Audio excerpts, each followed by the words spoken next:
Dzień dobry, good morning. I am very happy to welcome you at the panel on forms of cooperation in the Central Europe. And my name is Agata Tatarenko, and I am working in the Institute of Central Europe. And today I will be moderating the discussion. And before we proceed to our panel, I would like to briefly introduce our distinguished guests. We are honored to have Dr. Karolina Gawron-Tabor, Assistant Professor at the Department of International Security, Institute of Security Studies from University of Mikołaj Kopernik in Toruń. We are very pleased to have Dr. Péter Marton. He also holds a PhD, as I said, and he is currently thank you. He is currently working at the Corvinus University in Budapest, and he specialized in security studies nowadays. And last but not least, we have Szczepan Czarnecki, and I have the great pleasure of working with him daily in the Institute of Central Europe. And Szczepan works on many issues in our institute, such as the democratization and Europeization of Central European countries, interest group in the European Union, and recently also on disinformation. And actually, I think it was 2 weeks ago, he successfully defended his doctoral dissertation.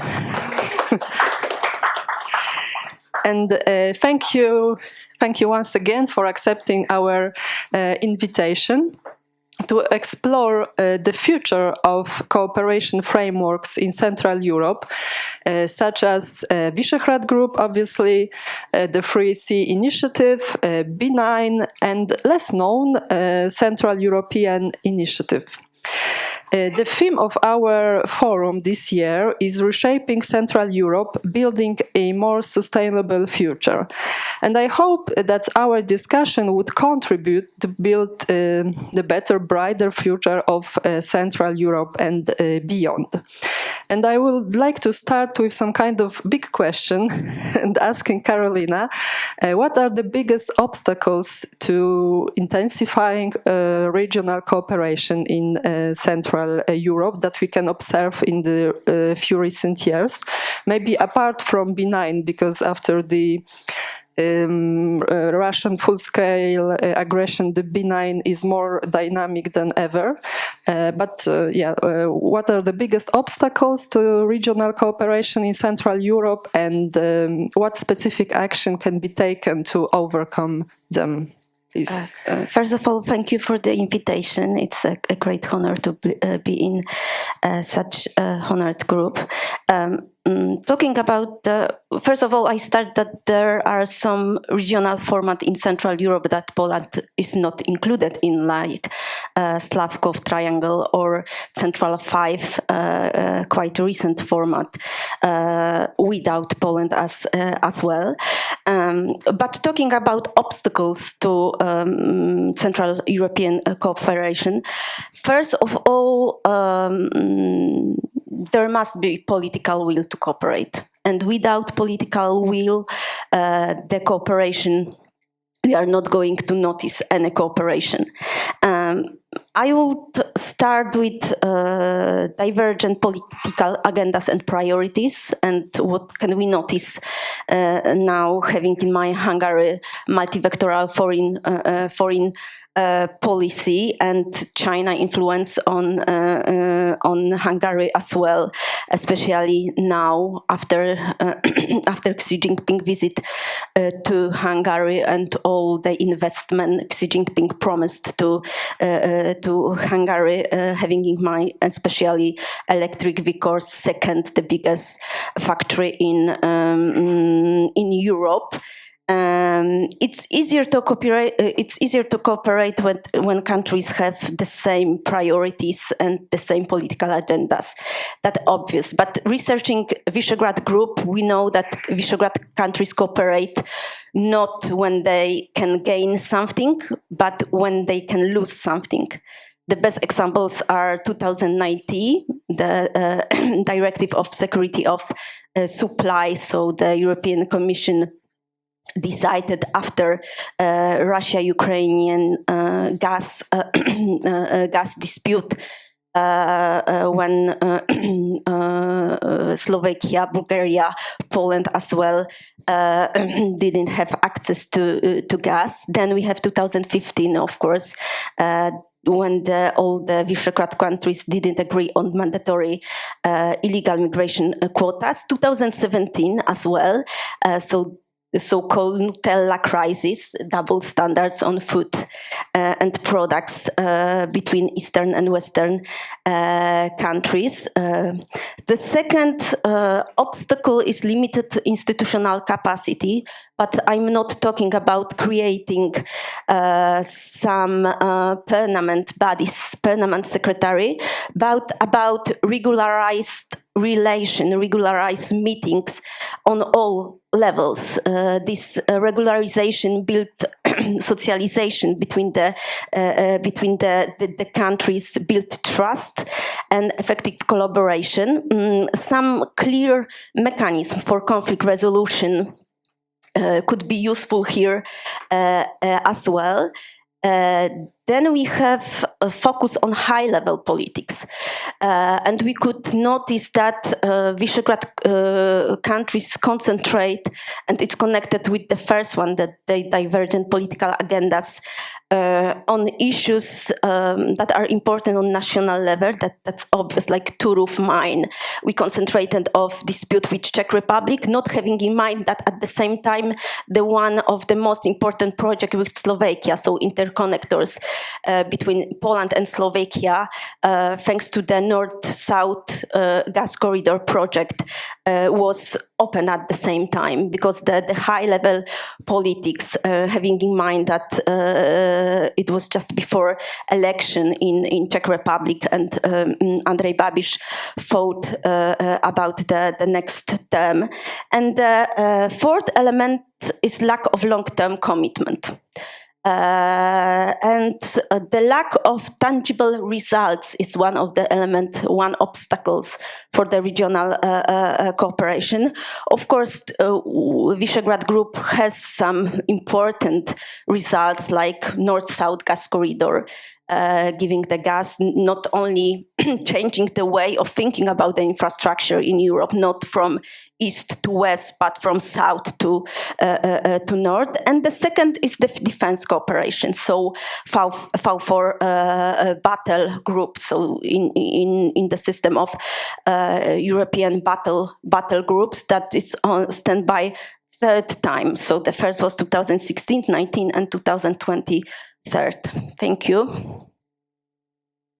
Yeah, thank you very much. I would like to ask Péter about the role of cooperation in Central Europe, in Hungarian foreign and maybe perhaps domestic policy, because when we are speaking in Poland and with other colleagues from Czech Republic or Slovakia, the biggest obstacle in cooperation within V4 now is Hungary. So please let us know how it's from the Hungarian perspective about the role, and maybe if you want to comment also about the obstacles in general. So please. Thank you, Agata. That's a big question. Ale najpierw chciałbym powiedzieć, że jestem bardzo szczęśliwy, że jestem tutaj. Kiedy byłem tutaj ostatni raz, to było 20 lat temu. To fantastyczne być tutaj dzisiaj. Back to the question. I really had to get that out. Hungary has a foreign policy strategy that really puzzles observers in many ways. You referred to it as multivectoral. They prefer different words, the Hungarian government. They use the word connectivity a lot. There is a prime ministerial advisor who I think personally aspires to be some kind of Machiavelli in Hungary. Balázs Orbán is his name. He wrote several books, actually, and in the most recent one, he talks at length about this strategy of connectivity. And so that's basically the same thing that you are referring to, but they are framing it that way, with that particular term. And I think there are some misunderstandings related to this, in the sense that some people feel that Hungary is, like, with 1 foot out of Euro-Atlantic structures, but that's I think that's wildly exaggerated. If you look at actual foreign policy behavior, you can find clear signs that that is not the case. However, there's a lot of signaling going on, and of course a lot of interest in developing relationships outside Euro-Atlantic structures. The Xi Jinping visit you mentioned, we can of course return to that subject as well. But getting back to Central Europe, I think that this is an area where there shouldn't be that much of a problem under normal circumstances. Also thinking of the Hungarian strategy of connectivity and an initiative such as the 3Cs initiative. I mean, it's all about connectivity. So what would be the contradiction, really? But unfortunately, we know that in practice there are issues. Even small things can make a big difference. You may be aware of this, that Hungary was, for a while, interested in hosting the 3Cs initiative summit in Budapest next year. That would have been a major development. But unfortunately, that was under the previous Hungarian president, Katalin Novák, and after she lost her job, the concept of holding that summit in Budapest went down as well. And the successor is not interested in this anymore. The interesting thing is that Katalin Novák is generally, not considered in the Hungarian political system to have been a truly very autonomous actor, but knowing some things personally that I'm aware of, I would say that this was one of those issues where she tried to create a bit of room for maneuver herself. And this is something that ultimately failed, not because she wasn't trying, but because of other reasons that, as I mentioned, cost her her job. So even though it's the same government, depending on who are the people in different positions, you can see a shift. And I mean, that's certainly not a very fortunate situation when such small things can unhinge cooperation. Apart from that, we're talking here in this panel about different regional cooperation formats. Basically, the larger issue at hand is minilateralisms in international relations.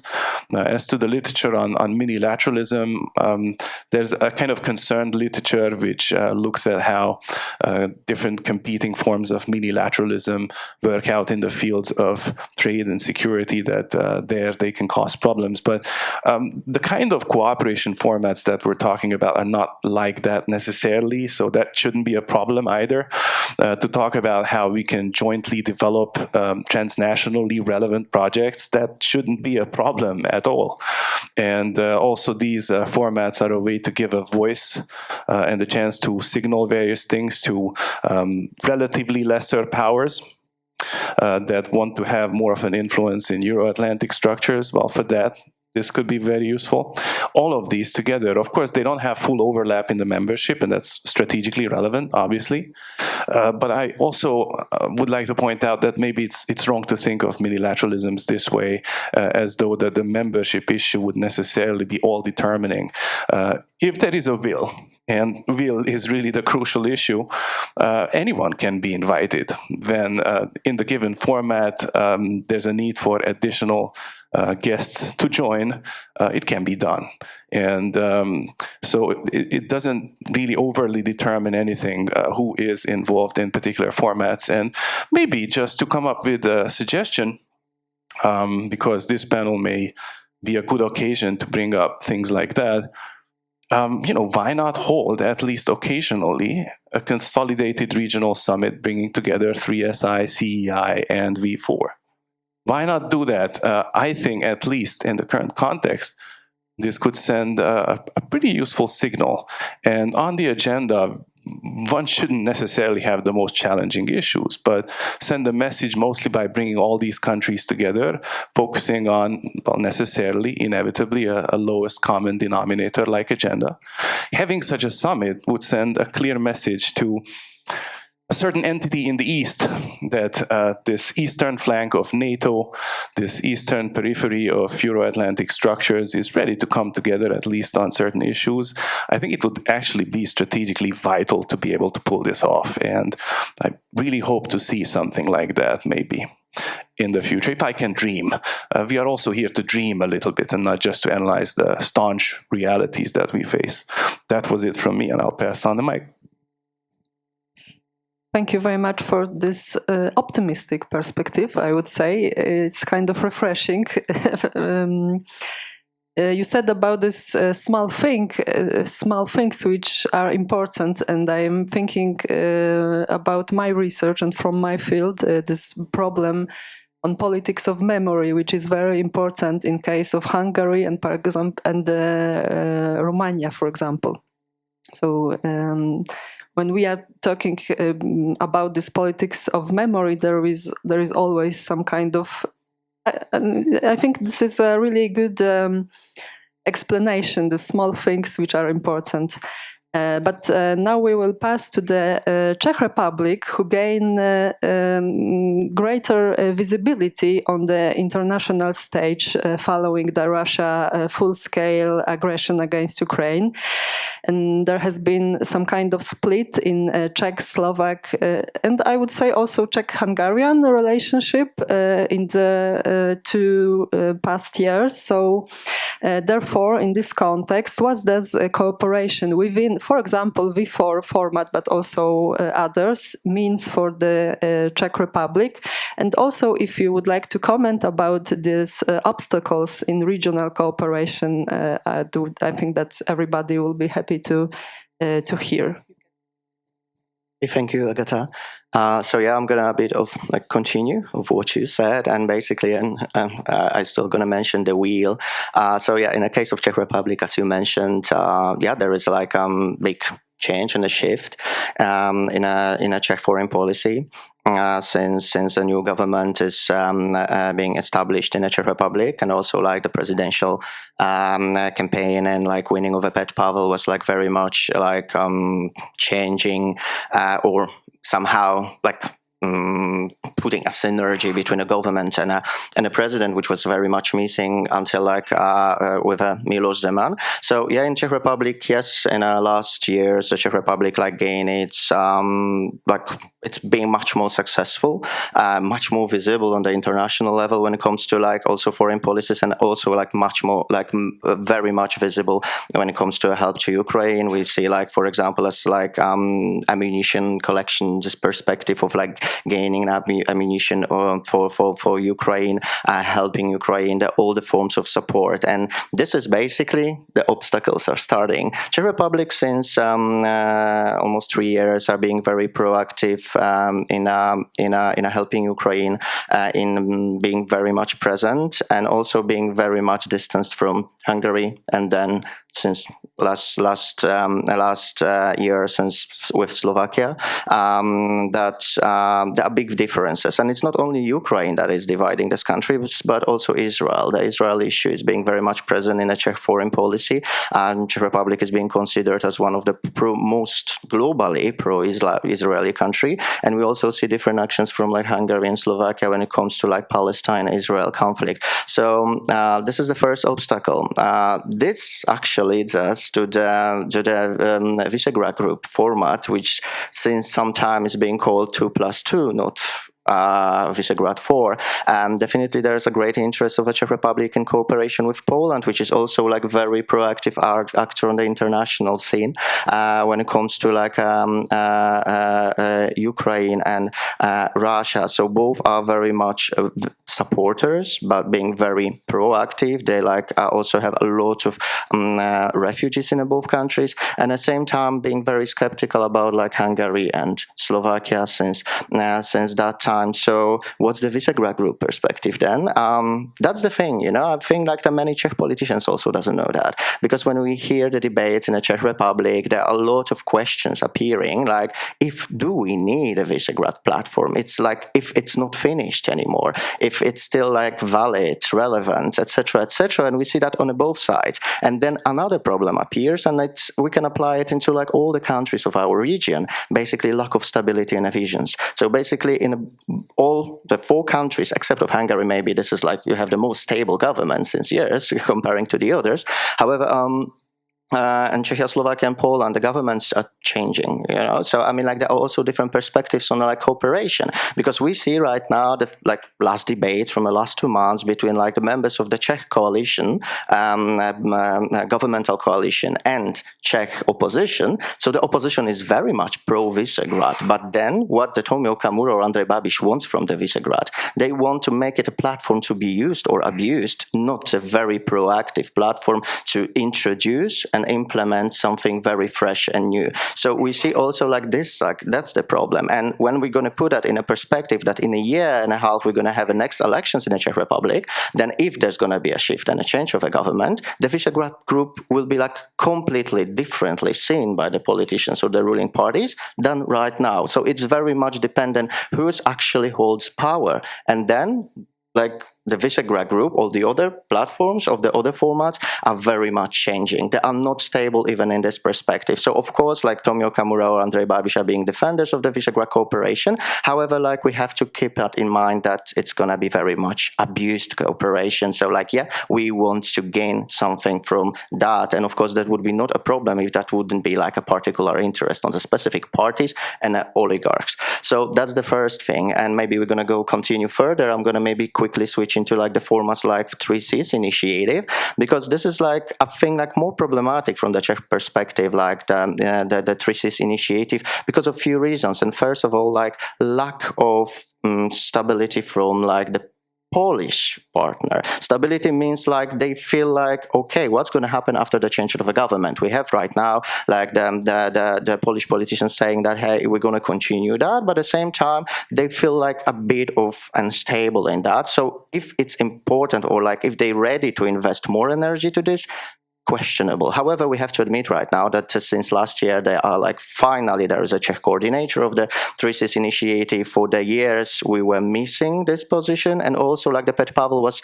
present in Vilnius. So that was the first time since Miloš Zeman visited 3Cs initiative. So yes, definitely the new government of the Czech Republic, if we can still call it a new government, that's like, yeah, the post like Andrej Babiš government. So I mean, like the 5 parties coalition and the government of Petr Fiala, they're definitely interested, but they right now need some maybe more synergy and some kind of like signal that yes, we're going to continue, because there are like definitely some initiatives and some projects that they would be interested. Of course, that's not going to be like the Odra-Danube connection, but it's going to be much more like infrastructure, train connections and energy sector. And this is also something that probably during this conversation we're going to come back. This is also what the Czech Republic like is interested in Visegrad group more, next to the Visegrad, keeping the Visegrad fund, because still the future, I think it's mostly like of the Visegrad group, it's in the past. It's still like more than 30 years of cooperation, and the countries, they don't want to give up on it. But if there's any specific idea what to do with that right now,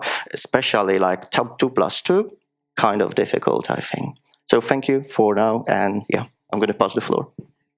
Thank you. Actually, I think that you, Szczepan and Karolina, talk about regional cooperation in this perspective of losing something, that the regional cooperation developed when the participation countries can lose something. So I think that the next question could be some kind of tricky, because I would like to ask you, Karolina, about the areas of cooperation that could be developed within existing formats, such as V4, but not only. Recently, we in our institute we are working about the Central European Initiative, which a lot of analysts from our region said that it's already dead. So I would like to ask you also about not only about the Visegrad Group, but maybe also about the Central European Initiative. If it's possible to develop some projects within this initiative. Okay, may I make some comment to Péter about the multilateralism and multilateral cooperation? That's the NIME concept from 2009. There are 2 issues with the multilateralism itself. It's the lack of legitimacy from great powers, and we should remember about that, and lack of accountability. That's regional cooperation itself. It's therefore regional cooperation is more stable than let's create ad hoc groups, because there is no legitimacy from great power, and we should remember about that. That's not all of the minilateral format can work easily without having support from great powers. And talking about the Central European Initiative, that's the one that has permanent body, Secretary General. Talking about areas of cooperation, I have my own idea how they should work. So, in my opinion, they should be not only treated as a foreign policy and security tool, but having in mind what was said yesterday about the resilience and building country, nation, society resilience, I think that we should think about regional cooperation formats as a tool for that helping countries, states, nation to build their resilience on all 4 levels. I've noticed that army people there. So on the level of preparedness, absorption, adaptation, and recovery. And what we can notice from the Central European Initiative, that they work on that, supporting first of all this economic resilience and the societal as well. And having in mind Visegrad Group countries, I will concentrate here on 2 areas of cooperation, having in mind that it should be a tool that helps building nation resilience as well. So cybersecurity and this digital cooperation is vivid. It was vivid in the Czech presidency program, last Czech presidency program. And the second area is energy cooperation and energy infrastructure. Thank you. I think it's very important. Also, this social perspective that actually you are mentioning, talking about the resilience and the cyber security, and the Czech presidency was very focused on this social perspective. There is a reason why also, not only that it's important, but from the Czech perspective, it was the areas that are possible to cooperate within the V4.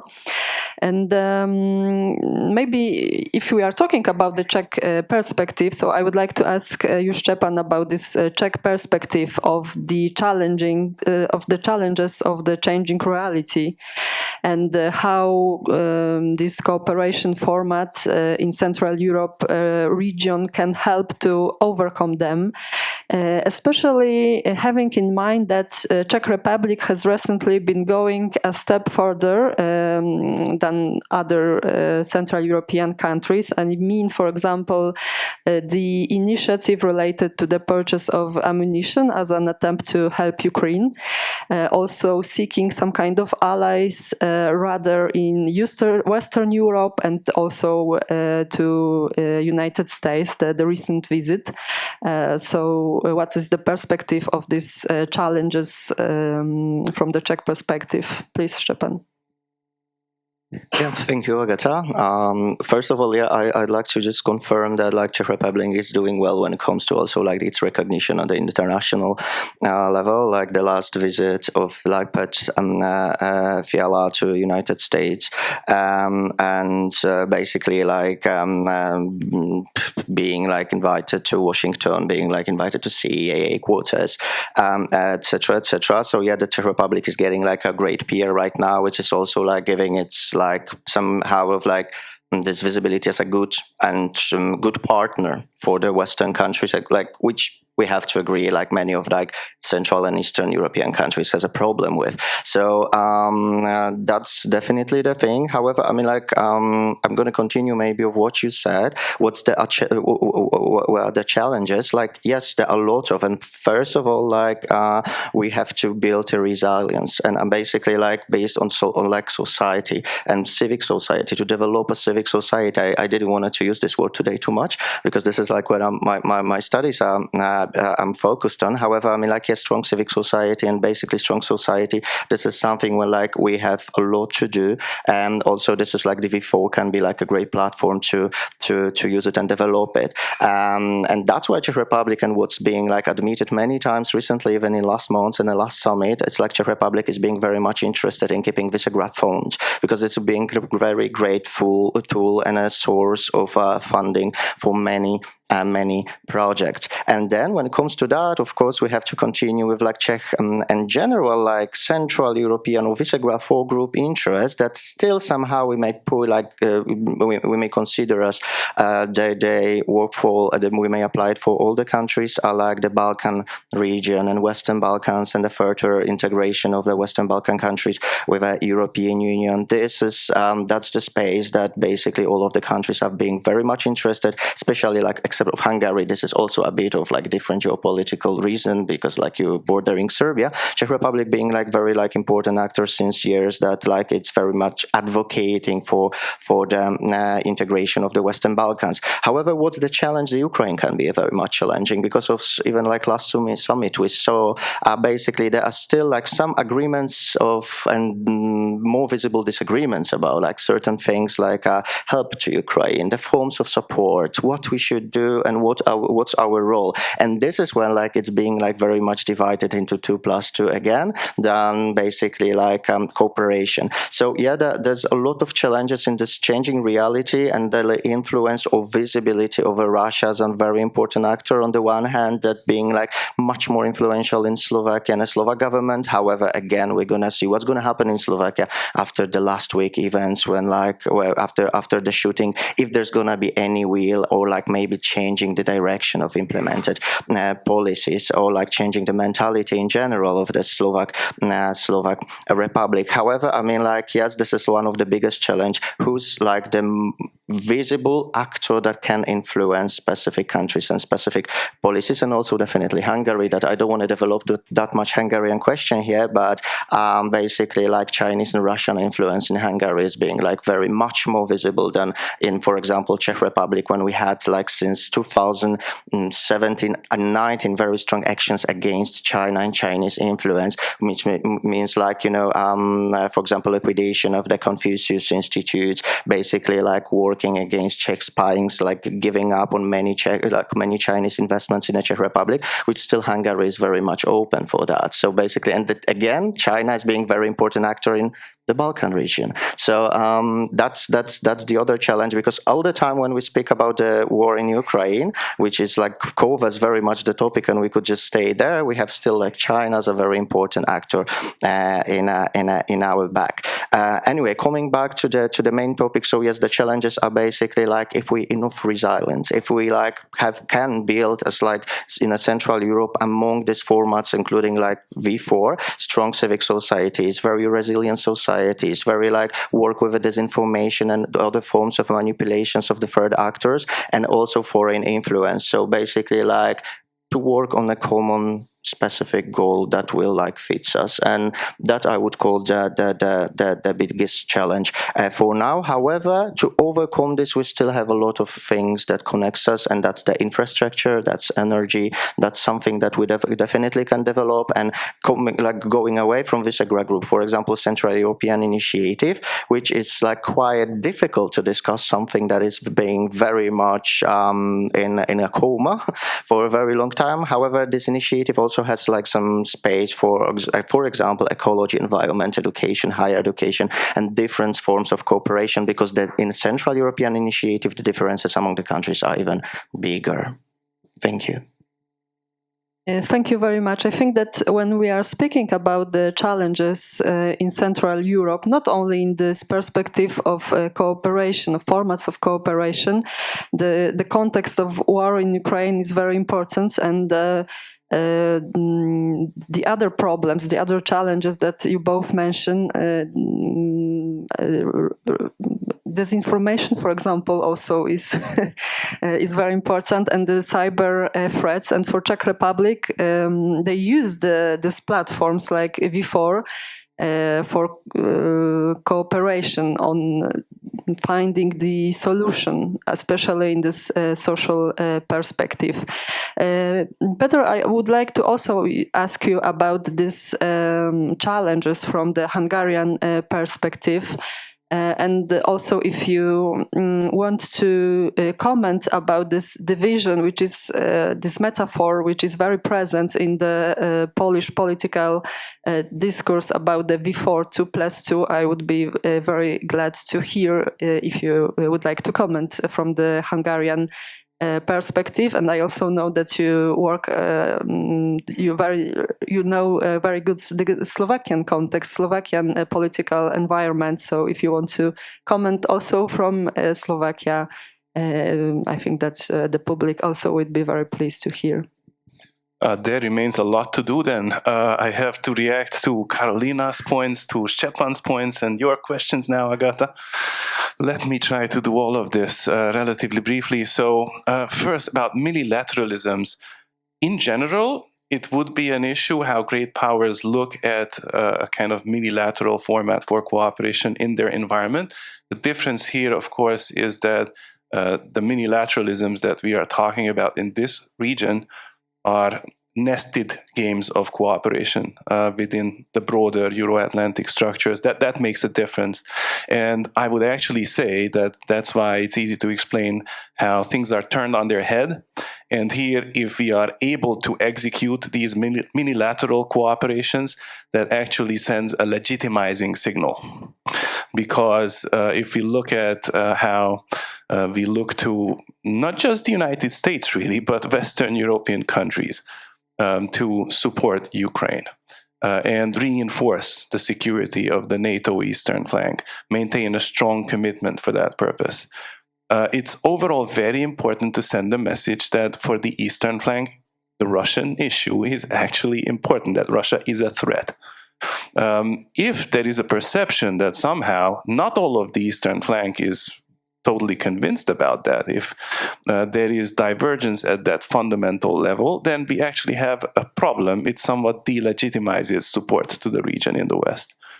And this is very concerning looking ahead to, let's say, the next couple of years when it may be actually Western Europe that will matter even more than usual. And I don't want to go into scenarios, but I think everyone knows that I'm talking about the elephant in the room and what kind of elephant that is.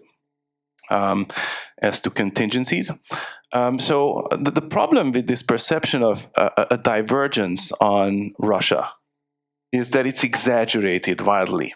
And of course, I am totally aware, speaking as an independent voice on this subject, that the Hungarian government contributes to that perception.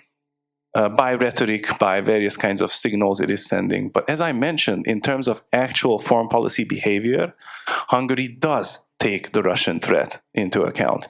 It is concerned by the Russian threat. When the full-scale invasion began in 2022, there was a very clear reaction. And in the defense bureaucracy, there was a lot of planning done for contingencies, and it was all about Russia. So there's no difference in that regard. It's an exaggerated perception that people are getting on the basis of public discourses and government rhetoric in some cases. So that's probably very important to emphasize. As to general possibilities of cooperation beyond where we have to show some basic level of cooperation, such as Russia, I would highlight maybe in particular energy and something that hasn't come up so far, migration. And actually the Western Balkans is connected to all of this. So I would highlight the Western Balkans as well. I would advance a comment on Szczepan's points. Hungary is totally committed to supporting the integration of the Western Balkans and all of the potential candidate countries. Serbia is a kind of favorite. You are absolutely fair to observe that. The Orbán-Vučić thing is a thing. And so that obviously shapes things and expectations, but Hungary very clearly defines its interest as being with the full integration of the Western Balkans. This is connected to energy. Obviously, if we have a functioning north-south energy corridor, and instead of this między morze, we have like an inter-LNG terminal region of sorts between the Adria and the Świnoujście LNG terminals. It's something where a north-south divide doesn't have to exist. It's in the interest of everyone. And this is maybe somewhat surprising, but it shouldn't be maybe, because if one thinks of the nature of the energy security field, it's a tightly integrated security complex. And any vulnerability that emerges within such a tightly integrated security complex can cascade on to others in terms of very negative implications. So if there are various points through which input can arrive to mitigate those vulnerabilities, address potential disruptions of supply, well, the more such points there are, the better, and regardless of how far a given such point is from your particular country. For Hungary, even though for Hungary the immediate priority is the LNG terminal in the Croatian island of Krk, Świnoujście is also important because it reinforces the overall energy security of this tightly integrated complex system that we exist in. As to migration, migration from the perspective of security studies, and I don't want to speak as an academic too much here, is a complicated issue. But in terms of thinking practically about how it can be on the agenda, anything that you can wrap in migration, let me put it that way, is going to be of interest to the Hungarian government. And there's the potential for cooperation there. I mean, migration raises legitimate security concerns in a number of ways. The Polish government has the Tarcza Wschód project, of course, and that's something that Hungary will dig. I can guarantee that. Cooperation related to the EU Migration Pact, that's something that the Hungarian government will be happy to be involved in. So there's a common ground to work on, for example, for Poland and Hungary. So at least in that respect, migration matters. Anything else that can be put on the agenda without major issues such as cybersecurity, why not? Disinformation, nobody's happy to have those issues. How to deal with them is another matter, but they can certainly keep the relevant decision makers talking and talking to each other. And the more they talk to each other, the better it is for regional cooperation. So why not have those items as well? And could you comment on this metaphor 2+2? Yeah, you didn't let me escape. I appreciate that. Yeah, I mean, the 2+2 thing. So, of course, it used to be a different 2+2, right? Not so long ago. These things can change overnight. And I'm not sure I want to look ahead to a future where it's 1+3 or... I don't know what else it can be, but it's just useful to keep in mind that these things come and go. And of course, there is this understanding that Hungary will seek to closely cooperate with Slovakia. And to some extent, that can, obviously shape the agenda of the V4 too. But I think that along the lines that we have discussed so far, there must be a common understanding related to a host of issues. So just because you will see Orban and prospectively, presumably not too far in time, Fico once again talking closely with each other a lot, that doesn't mean that that common understanding will go away. It's there, even though sometimes rhetoric, public discourses seem to contradict that. But does it present this metaphor in the public discourse in Hungary? Because in Poland, when we are talking, and I think also in Czech Republic, it's the same. It's very existing in the political discourse, this metaphor. So I would like to ask if it's present in the political discourse, in the media discourse, or not so much? 2+2, this particular term, I haven't seen it occur very much, but there is talk about how Orban is looking ahead to close cooperation with Slovakia now. And so that's part of everyone's understanding. That's how much it is there. And this is is in his agenda in particular areas of cooperation between Hungary and Slovakia. from the government perspective? Yeah, well, so this is the difficult issue. This is gonna relate to Ukraine. There is this peace discourse. I'm sure that you are familiar with how the Hungarian government has this discourse that they are working for peace and negotiations immediately, if possible, or as soon as possible between Russia, Ukraine, and they will add suggestions as to who else should be involved, because in their view, this is a broader conflict that necessarily calls for such a multilateral peace negotiation format. I mean, I'm just speaking about what they say. Okay, so as I mentioned, I have my independent commentary and ideas in this regard, but I'm called on to outline these ideas. And so Orbán's interpretation is that Fico's victory in Slovakia in elections there brought to power another peace or pro-peace leader as such, and that now they can jointly work for peace. This has been there in the discourse. I don't necessarily think too much has to be made of this. Being pro-peace in that sense didn't stop the Hungarian government, just to mention a lesser-known example of letting in secret, major ammunition supplies from Bulgaria get to Ukraine through Hungarian territory. In those times during 2022, when all the talk was about how Hungary doesn't support Ukraine, actually that ammunition could get through Hungary. And that's just an example of how a lot of things are done under the surface that do not fully conform to what is being said. So that contrast is just generally good to be mindful of. Thank you very much for giving us a broader explanation. I think it's the question about the Hungary is very important. So this is the reason why I ask so many questions, because it's important. And to pass to our third round of questions, I would like to start once again with Karolina and ask you, how does the changing geopolitical situation affect the prospects for developing cooperation within this Central European formats of cooperation? And especially, how can participation countries can adapt strategies to maximize the benefits of those formats? Just comment to Péter. There was time when Czech was not present in 1994, thanks to Klaus' policy in Visegrad Group. Then was 1999 when Slovakia was not present in Visegrad Group, and we had V3+. And then now we have a Hungary issue in Visegrad. So now we are waiting only for Poland to being not in Visegrad again.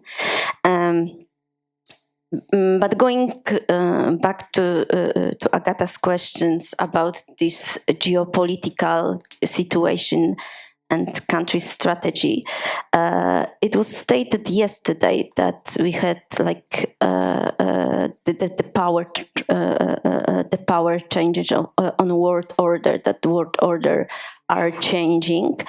According to Joseph Nye, the political scientist, diplomat, historian that created the concept of soft power, at the end of the first decade of the 21st century, we can notice two processes on connecting to world order.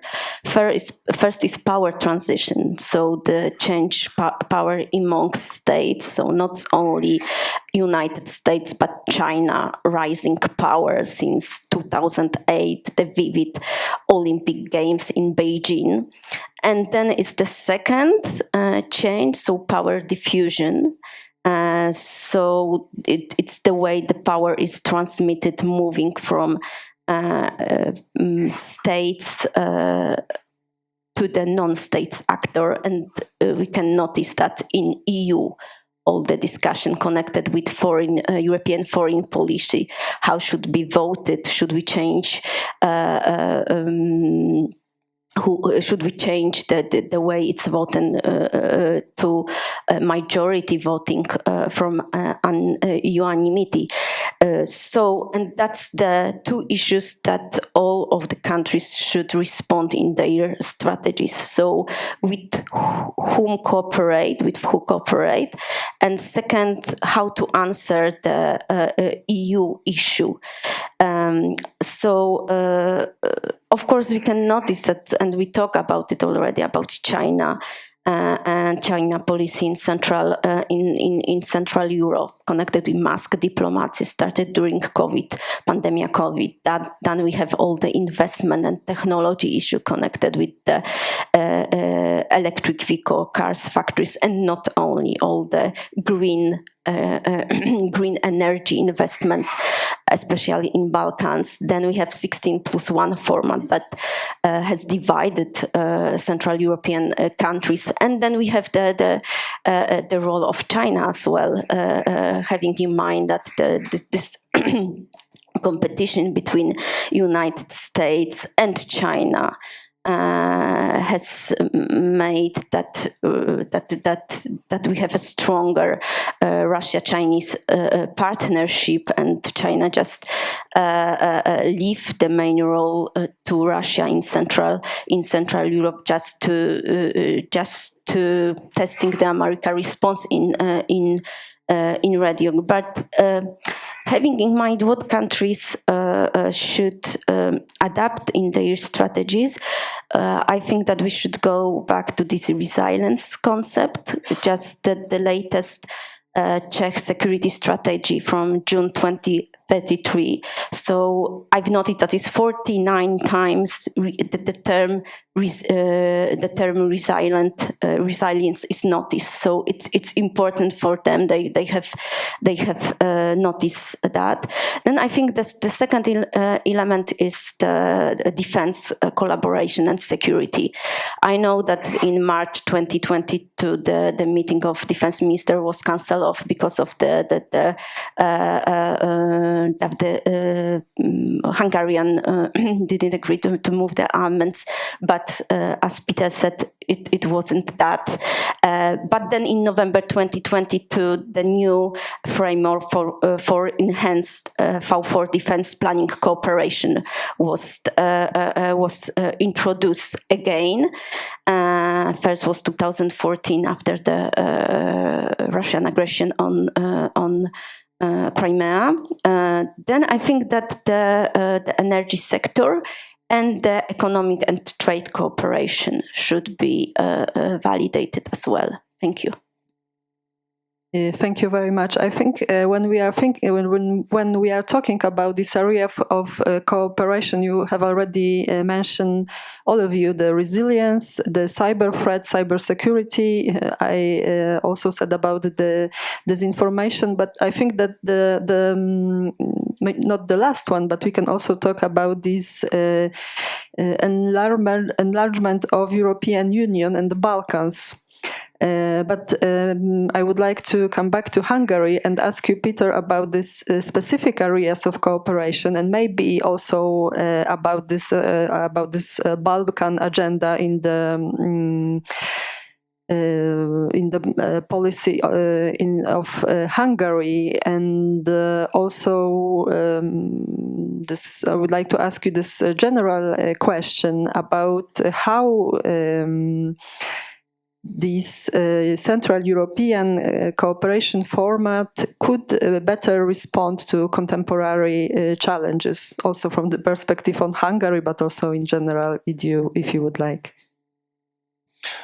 I think the Western Balkans is, mainly from the Hungarian foreign policy's perspective, a useful issue to connect to the other Visegrad countries on.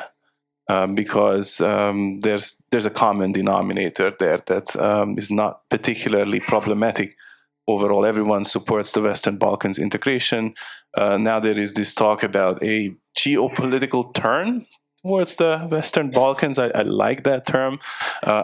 I think those who use it do not necessarily discuss or realize all the implications.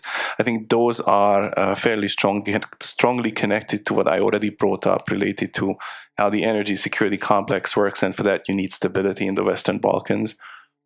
And we have to work for that. It's Europe's interest, it's Visegrad countries' interest. It's really a no-brainer that one needs to work for that.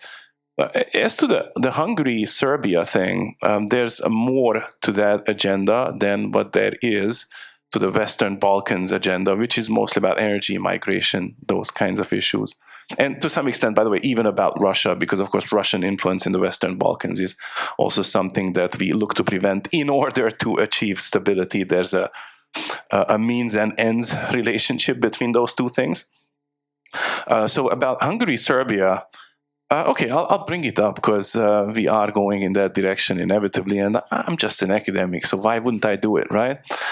So the elephant in the room. If there is a Trump White House from next year, that's going to change a lot of things.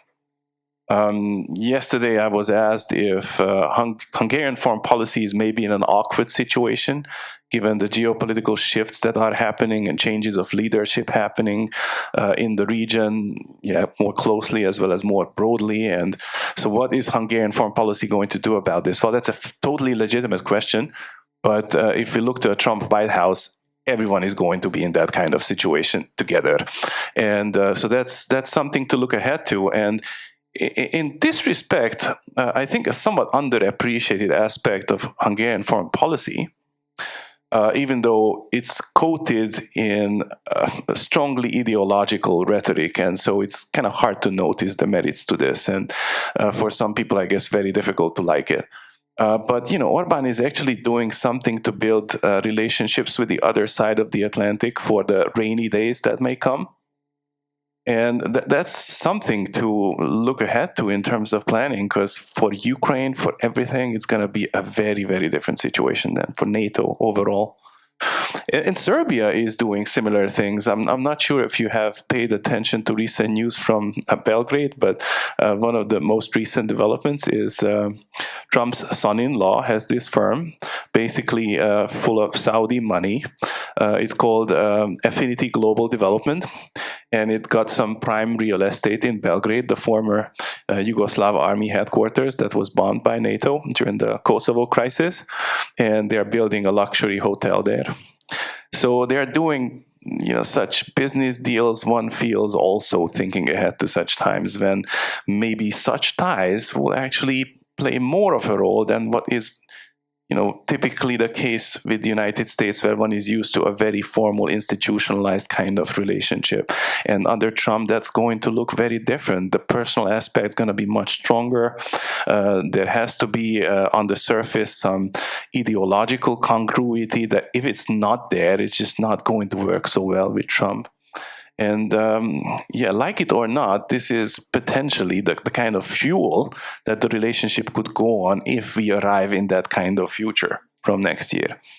And in this respect, you can highlight a particular leader who has realized the significance of this and is to some extent already engaging Hungary with a view to this, and it's Giorgia Meloni in Italy. So there is this kind of current under the surface. And who knows what kind of future it's taking us into. There's, of course, no guarantee of a Trump White House. All sorts of things can happen in U.S. elections, as we know. But I think what the Hungarian government has so far managed relatively well in terms of relationships, with NATO and the U.S., is that while the cooperation could be better and the rhetoric could be more, friendly and about harmony, it's working. So it's not like it's not there. It's not like it's absent. And so they count on, I guess, a future Biden presidency as one that they can live with. To the extent that is necessary, and the Trump administration as one that they can maybe only work with if they do the kind of things that they are presently doing. And with that, I'm not claiming that all they do is rational and well calculated, but I think this is also an underlying idea behind what they are doing. Thank you very much. Thank you for mentioning Giorgia Meloni, because everyone is paying attention what Macron is saying, and we know that he's full of ideas. But actually, in the recent years, Giorgia Meloni became very silently very important political leader, especially when we are thinking about migration, which is one of the most biggest problems of the European Union. So thank you for bringing this person also to this discussion. And I would like to ask you, Szczepan, about also the challenges, but mostly how to overcome them, and how can participation countries in the Central European formats can adapt their strategy to maximize the benefits of this format. This means I would like to ask you the same question as Karolina. Because you already told us about these obstacles, about challenges, so maybe at the end you can bring some perspective to how to bring this better and brighter future to Central Europe. Thank you, Agata. So, definitely, like I mentioned, Western Balkans. It's basically like, first of all, like in a not only a political perspective, but great economic perspective. We see for the very long time the great interest of the politicians, but also of the business and investments. There are so many obstacles. I mean, like Hungary is being very present. What we mentioned, like in Serbia and Serbia-Hungarian relations, and something exceptional, but also you are bordering with Serbia. When it comes to Czech Republic, also it's maybe less obvious, but also very visible. Even like few years ago, we had a bit more probably focus of Poland into Eastern Partnership, but Czechia was in a block, hey, we are focused on the Balkans. The number of the projects, the number of the delegations, although even with a Miloš Zeman, who was still considering to just take back the acceptation of Kosovo, that he mentioned, like he went there like to Serbia, to Belgrade with a great delegation, and we see like great interest of the Czech business to invest in Serbia, but also a lot of investments in Serbia. Skoda is being very present there. For example, like Czech investments in Belgrade, like in terms of transportations and the city infrastructure. So basically, like we see that there's a great focus on that. And when we're going to look at it globally, from the global perspective, all of the Western Balkan countries, except of Albania, are having the biggest, basically, like presence of Germany economically and politically. So yeah, this is something like basically definitely can possibly unite the Visegrad countries who are being like very much interested in this region to invest there, to just connect it with it when it comes to energy. The countries of the Western Balkans, they have great perspective also and develop like more environmental friendly energy systems when it comes to sun and the use of the sun and the water. So basically, yeah, there are great opportunities for all of the countries in the region for the further cooperation, and this is something that definitely could connect us. Ukraine is a bit of more bigger challenge, because as we see, like Czech Republic together with Poland, and here we have to say that the Czech Republic will adapt to cooperation with Poland, whether there is like a previous government or like new one. The Czech Republic went good. Also, like the Czech government is being a bit divided into more conservative and more liberal direction. However, yes, the Ukraine issue is that for Czech Republic is that, yeah, be a member as soon as possible and develop the country. Czech Republic wants to participate. We participates in a Ukraine rebuilding and development. This is bigger obstacle, but also we're gonna see how basically if there's any synergy comes up within the Visegrad group, because as you mentioned, it may change from day to day. We had like these formats completely were changing over the years. There were like a lot of different 2+2, and basically we're gonna see for next year after the Czech elections we're not gonna have 3+1, because it's also gonna be like very much dependent. And I don't want to come back to the obstacles again, but it's very much the lack of stability of the visions, of the programs, of continuity in these countries are very difficult to predict what's going to happen. Right now, I can tell you only from the perspective like of a Czech government, reading the program of what has been implemented, but we basically may only expect some things to be repeated by the next government if it's going to change. So of course they're going to keep like the relations with Israel, but the focus on Ukraine may just turn very much to a different direction. So basically, like I'd say, the future and what has been said in the last V4 summit, being interested in keeping the Visegrad and developing the Visegrad Fund, because it's being a source of our presence in the region very much. All the programs, all the initiatives being taken there, showing that there is a perspective of the countries for further cooperation, at least on this topic. And the next one's going to be definitely energy and infrastructure. Infrastructure, we see also like the Czech government even being a bit maybe more interested, still waiting how the 3Cs initiative is going to develop. Their main projects are basically train connections, infrastructure, energy, and this is also what gives us a lot of perspectives for the future. Also, I think agriculture and environment, ecology, that's the spaces that we may see for like brighter cooperation in the future. Yeah, thank you. Thank you very much. We have also a little bit time for the discussion, so if you have any question to our distinguished guests, this is the time to ask them. Yeah, it's Łukasz Lewkowicz from Institute of Central Europe.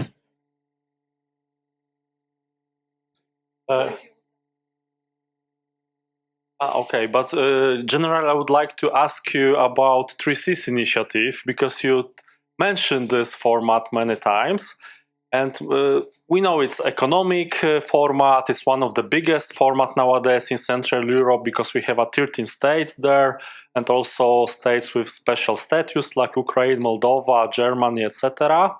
But my question to you, what's the future of this format, scenario for this format in a short-term perspective and long-term perspective? Maybe from it's a question to you from perspective of Czech Republic, Hungary, maybe to Karolina from Polish perspective or general perspective of Central European states. What's the future of this? Thank you very much.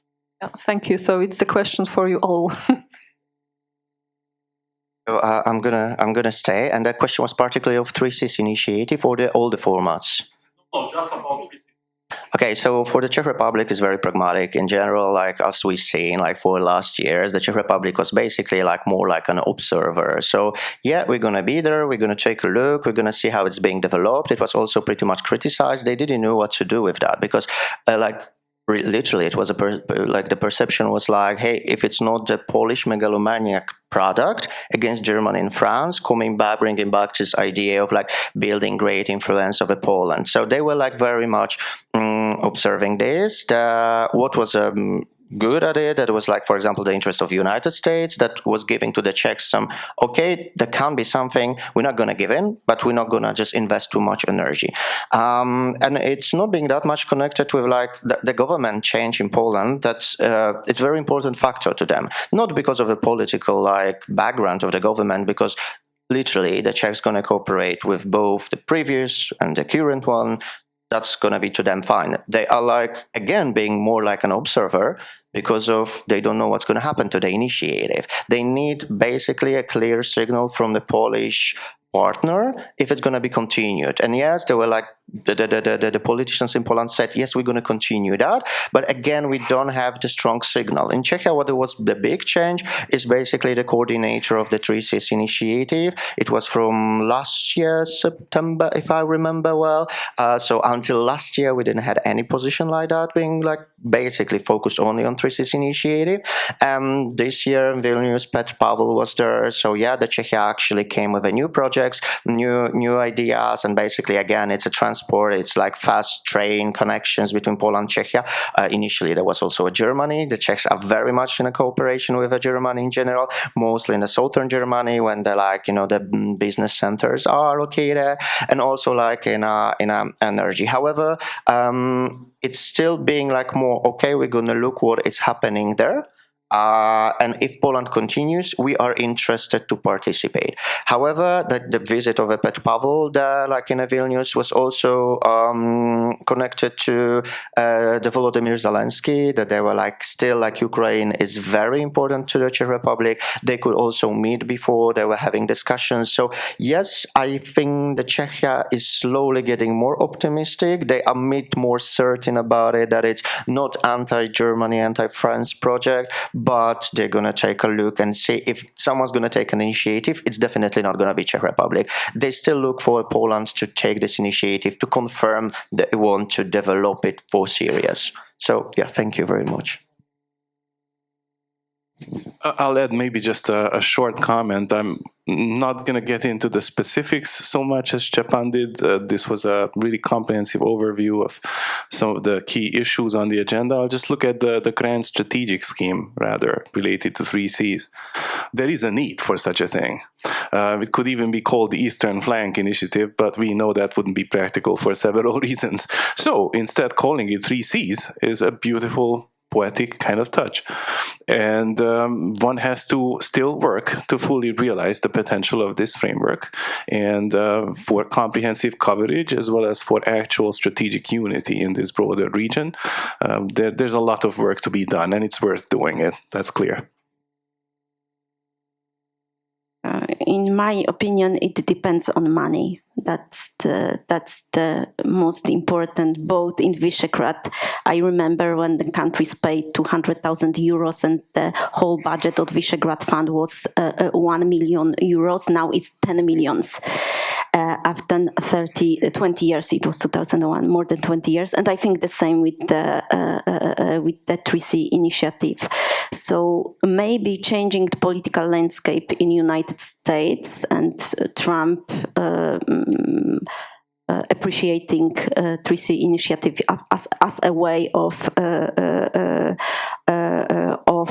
getting influence in Central Europe, and not leaving space for China. It's the possibility to 3C initiative dealing well with all the projects. Thank you very much. Do we have some question from the public? Some northern question, I suppose. Damian Szecawa, Instytut Europy Środkowej. Thanks. I have a question because when we talk about regional cooperation, I always see that this is the question of scale. And this is also the question of how can we use these formats. And my question is to all of you, actually, to what extent we can use, actually Poland and other states in Central Europe, can use these formats in wider formats of regional cooperation. You talk a little bit about EU enlargement, for example. So the EU is one plane, and for example security and NATO questions, this is another, maybe also United Nations or global organizations. Thanks. Maybe before you answer, we can collect some other question. I've seen Konrad Pawłowski, also Institute from Central Europe, Balkan team. Thank you. I have a provocative question, and so the question is, when I was a student, like many years ago, Viktor Orban was the youngest liberal prime minister in Europe, and now I think he's like the representative of this conservative mood, clearly pro-Russian in my perspective, and maybe I'm wrong on that. So the question is, what has happened in between? Is this a real change or just a kind of pragmatic approach?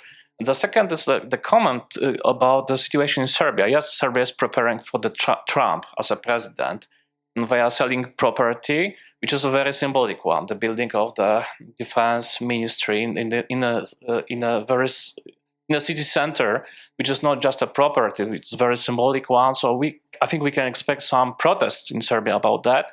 I think Serbia is buying time and expecting something from Trump as a president, but I believe this is this would be a challenge, especially in the case of Kosovo. That's why I'm really frightened about the outcome from the second presidency of Mr. Trump. Thank you very much indeed. Thank you. And the last question from Agata Domachowska, also Institute of Central Europe. We have a strong representation. from the Balkan team. So just firstly, thank you so much for the great discussion. I find it a very fruitful conversation. I've made lots of notes and I've got thousands of questions to all of you. So thank you once again. I just try to be brief as it's possible. So I'm so glad that you mentioned Western Balkans, and as a co-host of the next panel on Western Balkans issue, I would like to all of you to invite you for the next panel just in 45 minutes after the break. But okay, let's get back to the point.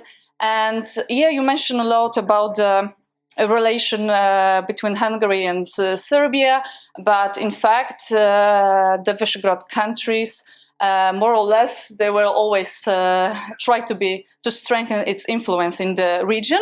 Because Czech Republic is a great example among all of them.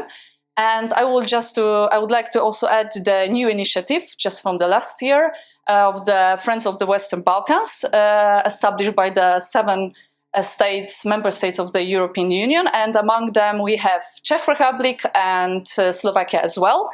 So they want to accelerate and speed up the integration process. So I think it's a great idea and no time to waste it. And regarding the Western Balkans and the relation especially with Hungary, okay, I will not focus on Serbia anymore, but I will just add that another project probably established by the son-in-law of Donald Trump will be in Albania. It's another symbolical, I think, information and about this cooperation between Serbia and Albania. But regarding Hungary, we can see the strengthening relation between especially Viktor Orban and Milorad Dodik in Bosnia and Herzegovina. Let's put it like very controversial figure. And he also received this year an award from the Bosniak Serbs on the Bannet celebration, which last year was awarded also to President Vladimir Putin. And another question, so there's another one of the example of strengthening relation in the region, especially with Bosnian Serbs. But it will be, in my opinion, interesting situation regarding to Macedonia. As we know, there will be a change of power in Macedonia.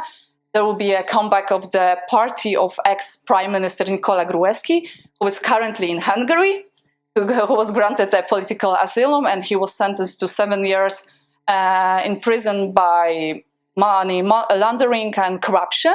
And he was even smuggled by the Hungarian embassy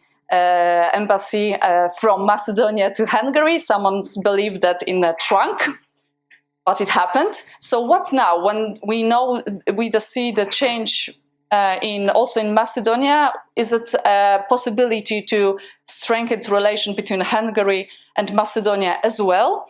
And do you believe that in some point, Hungarian policy, and of course thinking about future potential alliance within the European Union, whether its influence it's more destructive in terms of democracy and rule of law in the Western Balkans rather than positive one? Thank you so much. Thank you very much for this specific question. I think that they could help us to develop a little bit more and further this concept of regional cooperation. Okay, so I'm going to be first. I'm just going to avoid a question from Macedonia, Northern Macedonia and Hungary relations. This I do not feel like to answer. I'm not an expert. However, I mean, like first, Damian, yes, of course, I think there's a lot of space to just create or make the format broader and its in its implementation. And I mean that, like for example, we have like V4+, which is always like open platform for like another countries. However, I mean, like, yes, you mentioned the Western Balkans, but there is great space for V4 to work on an Eastern Partnership. Right now, a great focus on Ukraine, but not only. I mean, like, V4 was for pretty long time very much concerned about and focus on Eastern Partnership. I could say that even like it was an advocate of the European Union for like further cooperation and projects in Eastern, the members of the Eastern Partnership. Then, of course, we have a lot of other possibilities as a V4 plus, and I'm not being like right now specific countries only, but also institutions. And also the V4 has a possibility to somehow grow out of this format, who is just somehow voting together in a European Union when something doesn't fit us or against something. So in general, yes, the perspective is great, but answering your question and coming back to what we start, if there's a will, there's a possibilities. So basically, it depends very much on the will. Right now, I think like over the last years, the global politics changed so much that the system is like, it looks completely different than it was before. Also, war in Ukraine is very much affecting the future and the cooperation, and also mentioned United States, because, for example, for 3Cs initiative, who's going to be the next president of the United States, going to be very much crucial. So, of course, again, we do not know what's going to be strategy of Donald Trump in that. So it's still like somehow predictions, but to be seen. When it comes to Konrad, I think what has been changed, and I again don't want to answer for Hungary, but I'm going to take a risk. I think like basically the development of capitalism and growing inequalities, it's more like that's the issue. There's a space to be like more populistic, and even if you don't believe so, you can be, and you can just gain a lot being like that. If we're gonna see even like a case of a Poland or any other countries, the divisions, not all of Hungary are Budapest, not everyone is living at the same circumstances. We see what is working in Hungary, for example, like, you know, housing policy, supporting young families, I mean, like paying money for like having children, etc., etc. It shows that there is a need, and I think all of the countries in the region are standing with like the same problem, because same in Poland, I mean, like missing 2 million apartments, basically job inequalities, the young generations are being like a bit more affected with like the liberal changes, and the pretty much strong uncontrolled capitalism of the 90s and early 2000s are giving a lot of space to a populism. So I think like this is where Orban, and that's, you're going to definitely say more, can be successful. I mean, like, yeah, you don't have to be liberal anymore. If you have like Eastern Hungary, when people like struggle with completely different problem than the rest of European Union, and this inequalities gives you like a great space. And when it comes to Agata, I'm not going to answer Macedonian-Hungary question. However, I'm interested as well in the answer. So I'm going to pass the mic. Thanks, Szczepan. That actually allows me to pick up directly where you left off. I think that point about populism and inequalities, or rather, maybe not just inequalities per se, because they have always been there, but you know, this lack of a full, proper convergence of well-being, maybe, across the EU, that's very visible to people, and that they are disappointed about. This disappointment can be turned into an instrument in politics in terms of a populistic strategy. Orban, of course, has done that, like many other politicians, and used it to further various different ends. I'm sure many people here are aware of Krasev's concept of the imitation game. We can debate the merits of that concept, that you know, the imitation game has supposedly ended in Central and Eastern Europe as such, and now it is no longer a feasible strategy, according to this concept, to seek success by trying to fully implement a Western liberal model in terms of societal, political, economic development. But regardless of what you think about that concept, this is probably what Viktor Orban thinks. So he is one of those for whom the imitation game has ended. As to why that happened, I guess I would be happy to write a book one day about that. I would also be happy to have the chance to do some elite interviews, which is, of course, not very likely to happen. But you know, I'm an optimist, and maybe one day I can pull off that book. That would be nice to write. Certainly, it had multiple reasons, and Well, the lack of convergence in well-being, and how if he doesn't use it, others will. That kind of security dilemma, if you like, domestic political security dilemma, has played into a lot of what he says. He appears ideological, but I think he's not ideological strongly. So he has shown how his views can change even from one day to the other if the situation demands that. In that sense, he looks more like a realist. At times he appears a misinformed realist to me, but he tries to be a realist nonetheless, and that's the primary driver. As to issues of substance that may have caused the change, I think one of the reasons, was the processes of migration that unfolded starting 2014, 2015, and so there, they were disappointed in terms of the West's reaction, that there was no understanding for the position of Central and Eastern European countries, and Hungary in particular.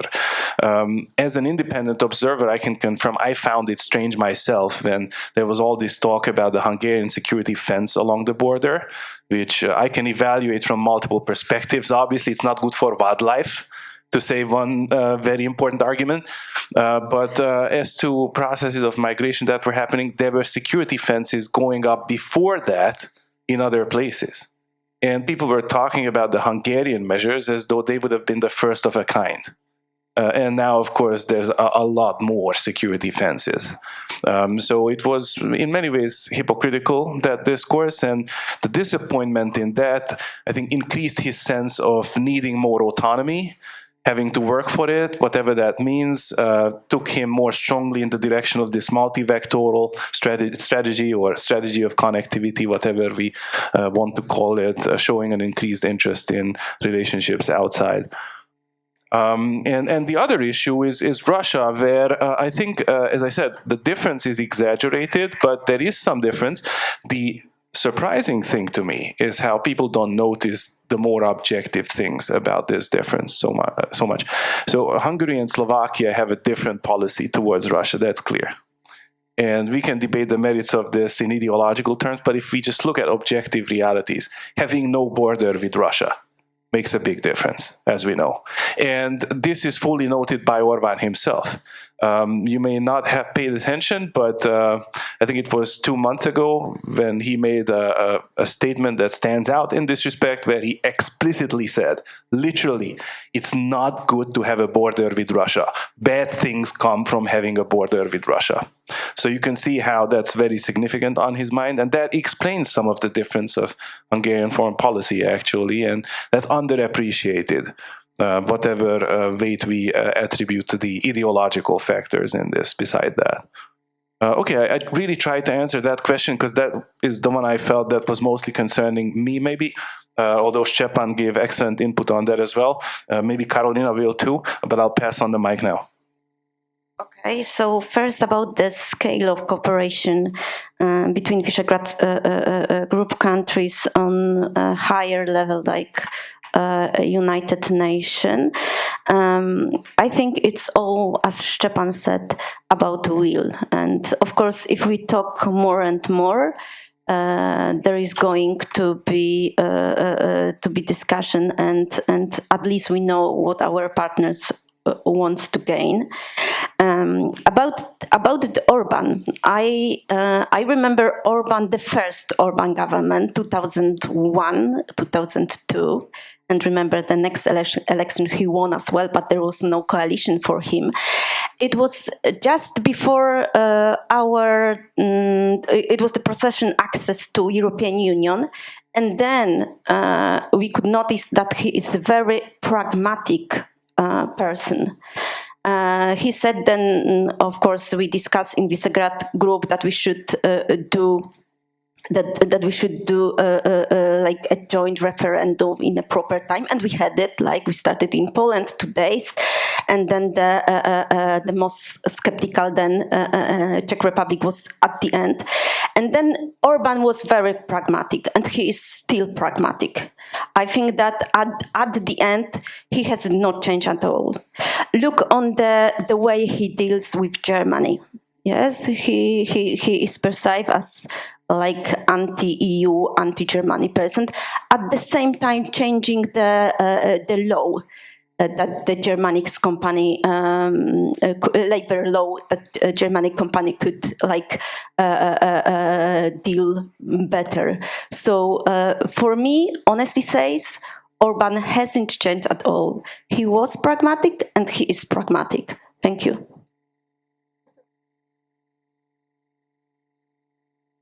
Constructive, positive answers. The Hungarian policy. Well, that's a very interesting question, and I would consider doing research on that. I just wouldn't like to rush into some kind of conclusion in that regard. Having cross-national impact on governance can happen along various mechanisms. By the example one shows, by the way one may be directly interfering in another country's politics. So there would be various avenues to explore and investigate. But maybe I'll just react to one particular detail. You highlighted important issues, so in that sense, the comment was a valuable comment in and of itself. It doesn't necessarily take my answer to make it complete. But in my understanding, I'm not sure Gruevski is in Hungary presently. He was taken to Hungary at one point, but I'm not sure he's there as we speak. Yeah, I mean, of course, he can divide his time between different places. That's a possibility, I think. Thank you very much for excellent discussion. I really appreciate your honest opinion, sometimes of some delicate nature, I would say. And I have to say that a result of our discussion is rather a surprise for me, because I thought that it's going to be a sad perspective, and we have an optimistic perspective. We have a lot to collaborate with within this Central European formats of collaboration, and I hope that the Central European countries could develop the obstacles that we have distinguished using the strategies that we developed. So thank you very much once again, and I invite you to stay at our conference center and to listen to following panels. We have one panel in this cell and the next one in the other cell, and they are going to be about the northern issues and the Balkan issues. So yeah, thank you very much. Yeah, there is some kind of competition. Actually, it's I think it's kind of symbolic, because now when we are thinking about Poland, there is a lot of discussion that we are going to be the northern state. So yeah, so I think it's an interesting question, and we maybe are going to develop further. So thank you very much for excellent discussion, and